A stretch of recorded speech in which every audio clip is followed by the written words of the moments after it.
এই যে দেখেছি, আগেও দেখেছি, এই সেটটা ভালো করে বানাতে হবে। একটু ফান্ডিং প্রবলেম আছে, তার জন্য একটু স্লো হচ্ছে। এটা ভালো করে খুলে ত্রিপলটা ছিঁড়ে গেছে অনেক জায়গাতেই।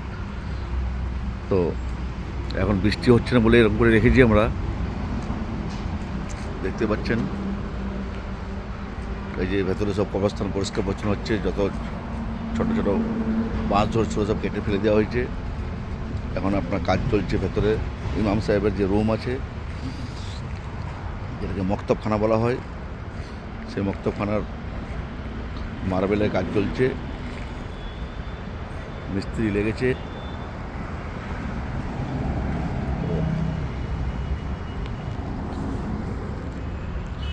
এই যে সেই সেট বানিয়েছিলাম আমরা জলসার টাইমে, 14ই সেপ্টেম্বর।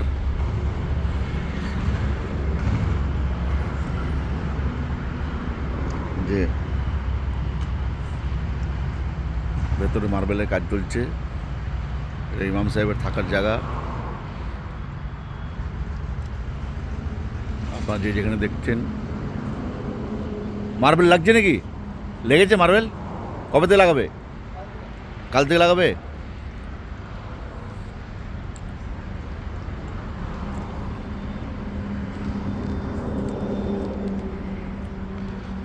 সমস্ত মেম্বারদেরকে আমি অনুরোধ করব, একটু কবরস্থানের পরিষ্কার পরিচ্ছন্ন দিকে একটু ধ্যান দিলে ভালো। কেন কি একা একটা ছেলে কন্টিনিউ করছে, ওর দ্বারা তো সম্ভব নয়, বাচ্চা ছেলেদেরকে নিয়ে করছে। তো যদি পাশে আমরা একটু দাঁড়াই, এসে করে সাপোর্ট করি, তাহলে ওনার ভালো লাগবে। এত বড় একটা কবরস্থান পরিষ্কার করা মামুলি ব্যাপার নয়। যাক, আল্লাহ ওকে হৃদায়ত দেখ বেশি বেশি করে। উনি অনেক ভালো কাজ করছেন একটা। আমাদের সমস্ত মেম্বাররা সাপোর্ট করছেন। সব কাজের মানুষ, কাজ না করলে তো কিছু উপায় নেই।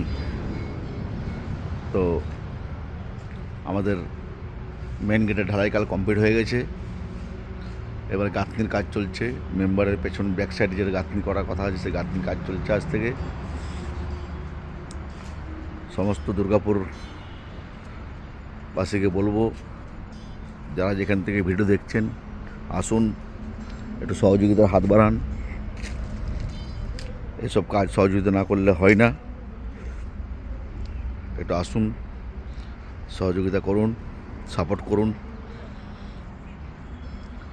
দেখতেন মেন গেট ঢালাই হয়েছে, গাঁথনির কাজ চলছে মেম্বারের। তারপর আমরা ঈদগাহে হাত দেবো, মানে ঢালাইয়ের দিকে যাব। ডিসেম্বরে ঢালাই করব।